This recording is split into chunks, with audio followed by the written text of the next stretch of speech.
শিয়াদের সম্পর্কে আমাদের কেমন মতবাদ থাকা, মতবাদ না, আমাদের কি কি ধারণা, কি নিয়ম থাকা উচিত, কি করা থাকা উচিত।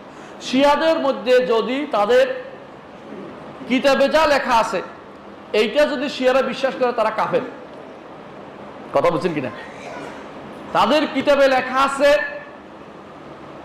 আল্লাহ বাদাল আজিম আসে। বাদা মানে হচ্ছে আল্লাহ আগে জানতো না পরে জানে। এটা কি ইমানদারের কথা? এটা কাফেরের কথা বলছে না কথাটা, ইহুদিদের কথা। এটা ইহুদিদের কথা। তাদের কিতাবে লেখা আছে তাদের ইমামরা গায়েব জানে। এটা ইমানদারের কথা। তাদের কিতাবে একদম সব, তাদের কিতাবে বড় কিতাব যেটা আমাদের বুখারীর মতো, ওদের কিতাবের নাম হচ্ছে আল কাফি, লেখা হচ্ছে কুলাইনি, নাম মনে রাখবেন।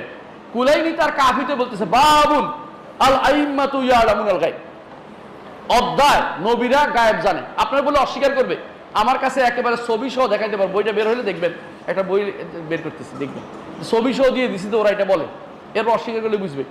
তো এরপর তাদের মধ্যে আছে যে ইমামরা সব করতে পারে, পেটের বাচ্চা হ্যাঁ আনা দিতে পারে, না করে দিতে পারে, ইমামরা সব করতে পারে। ইমামের কাছে বিয়ে বসলে অবশ্য পারতো,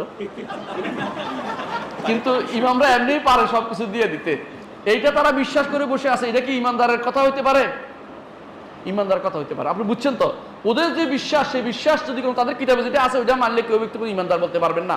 কিন্তু এমন অনেক আছে যারা কিতাব পড়ে না, সাধারণভাবে অনেক শিয়া আছে, এই জন্য পাইকারিভাবে সব শিয়াকে কাফের আমরা বলতে পারছি না। কিন্তু তাদের আয়াতগুলোকে আমার ওস্তাদে বলতেন, আয়াত বুঝেন তো, আয়াতুল্লাহ অমুক আয়াতুল্লাহ নাম দিছে না, এগুলি আয়াত না, এগুলো আয়াতুল শয়তান, শয়তানের আয়াতগুলো, এগুলি বিশ্বাস করে। এরা শয়তান, কোনো সন্দেহ নাই। এদের যে কুফুরি বা কাফের হয়ে গেছে, এরপর আমরা কোনো দ্বিমত, কোনো আমাদের চিন্তা, মানে এরপরে কোনো দ্বিমত, সামান্যতম কোনো বিরক্তি নাই, এটা দ্বিধা করি না এটা বলতে। কিন্তু সাধারণ মানুষকে কাফের বলি না, কারণ অনেকেই সেগুলি বিশ্বাস, সাধারণ মানুষ বিশ্বাস করে না। এটা হচ্ছে আমাদের মত। বুঝে আসছে কথাটা? জি।